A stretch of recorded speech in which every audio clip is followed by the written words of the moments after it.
তো বন্ধুরা, আজকে দেখাবো শিয়ালদা থেকে হাওড়া। এখন আমি আছি শিয়ালদার প্ল্যাটফর্মের বাইরে, অর্থাৎ শিয়ালদার চত্বরে। এখানে অনেক চা বিক্রয়কারীরা চা বিক্রি করছে, দেখতেই পাচ্ছি। এটা হচ্ছে শিয়ালদা স্টেশন। প্রচুর মানুষের ভিড়, প্রচুর মানুষের সমাগম। এখানে পুলিশও দেখছি ট্রাফিক আইন মেনটেন করাচ্ছে। দেখতেই পাচ্ছেন প্ল্যাটফর্মটি কত বড়, কত টোটো, কত গাড়ি, কত মানুষের হুড়োহুড়ি। চলে আসুন আমাদের এই শিয়ালদা, কলকাতায়। এখানে একটি পুলিশ যত সম্ভব কেস দিয়েছে একটি ড্রাইভারকে। সাদা ট্যাক্সি, হলুদ ট্যাক্সি আছে, আরও এসি।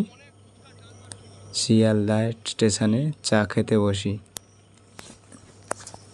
খুব মজাদার স্টেশন শিয়ালদা স্টেশন। এখান থেকে অনেক দূরত্ব পাল্লার গাড়িও ছাড়ে।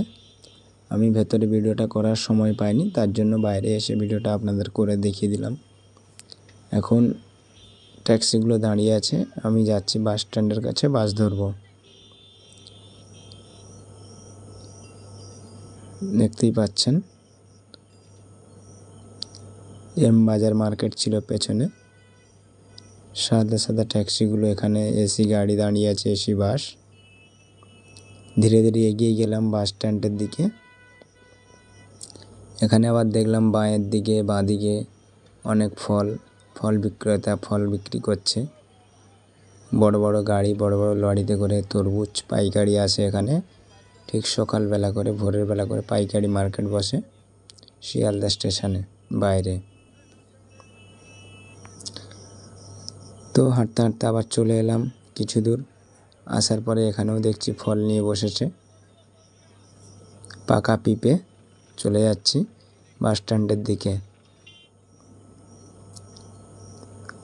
কত মানুষের হুড়োহুড়ি দেখতেই পাচ্ছেন আপনারা। শিয়ালদা সবচেয়ে ব্যস্ততম স্টেশন মনে করি। পাকা পিঁপে। তারপর চলে এলাম বাসে বসে পড়ে বাস স্ট্যান্ডের দিকে, হাওড়ার দিকে এগিয়ে গেলাম। এখানে দেখুন একটি কুকুর অ্যাক্সিডেন্ট হয়েছে, একটা গাড়ি অ্যাক্সিডেন্ট করেছে। সব পুলিশ যে খারাপ হয় সেটা কোনোদিন বাস্তবে না। কিছু মানুষ, কিছু পুলিশও ভালো হয়। একটি বিপদের সময় একটি কুকুর যে অ্যাক্সিডেন্ট হয়েছে, তার জন্য একটি পুলিশ দেখুন একটু জল দিচ্ছে, হয়তো তার জীবনটা যদি বাঁচে। পাশে দেখছি অনেক কিছু ব্লাড পড়ে আছে, রক্ত ঝরছে, মুখ থেকে রক্ত বেরোচ্ছে। তো আপনাদের সঙ্গে গল্প করতে করতে বাসেই চলছি। দেখতেই পাচ্ছেন কলকাতায় সবচেয়ে বেশি গাড়ি চলে আমার মনে হয়। আপনাদের কতটা জানা আছে আমি জানি না। প্ল্যাটফর্ম থেকে বেরিয়ে বাসে উঠে পড়লাম। এবার বাস যাচ্ছে প্রচুর স্পিডে। চললাম হাওড়ার পথে রওনা দিতে।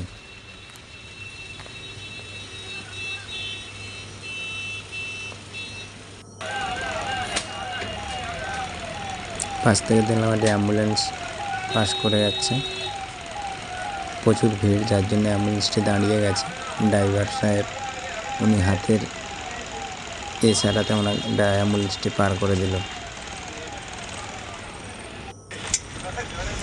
ফাইনালি চলে এলাম হাওড়া ব্রিজের মুখে। হাওড়া ব্রিজ সামনেই দেখতে পাচ্ছি। হাওড়া ব্রিজ, যেহেতু বাসে বসেছিলাম, বাসের ভেতর থেকে ভিডিওটি করেছি। ওই দেখা যাচ্ছে আমাদের হাওড়া ব্রিজ, যেটা পুরো ওয়ার্ল্ড বিশ্বের ফেমাস। এই হাওড়া ব্রিজ দেখার জন্য অনেক দূর থেকেও মানুষ আসে। এর একটি বৈশিষ্ট্য মানে লক্ষ্য হলো যে পুরো পুলটাই ভেসে আছে। দেখতে পাচ্ছেন হাওড়া ব্রিজ। একটি ছোট হাতি ক্রস করে গেল, ছোট গাড়ি। এই যে ব্রিজ, ফাইনালি ব্রিজের মুখেই চলে আসলাম। ব্রিজে উঠেই পড়লাম দেখতে দেখতে। এবার গঙ্গা নদী দেখতেই পাচ্ছেন, এটা গঙ্গা নদী। গঙ্গার জল ঘোলা ভালো, জাতের মেয়ে কালো ভালো, একটা গান শুনেছিলাম। দেখতেই পাচ্ছেন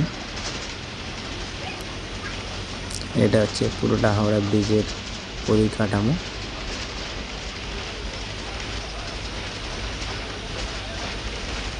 বাসটি চলছে 25 স্পিডে, যার জন্য ভয়েসটাও অনেকটা হয়তো কম আসতে পারে আপনাদের সামনে। এবার বাঁ দিকে দেখছি একটা রেড সিগন্যাল দিচ্ছে।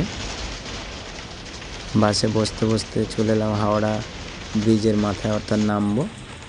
এই তো আমরা দেখতে পাচ্ছি হাওড়া ব্রিজ, শেষ করে ফেললাম হাওড়া ব্রিজ, তারপরে চলে এলাম হাওড়া প্ল্যাটফর্ম। তো বন্ধুরা, ভিডিওটি অতিরিক্ত শেয়ার করুন, পাশে থাকবেন।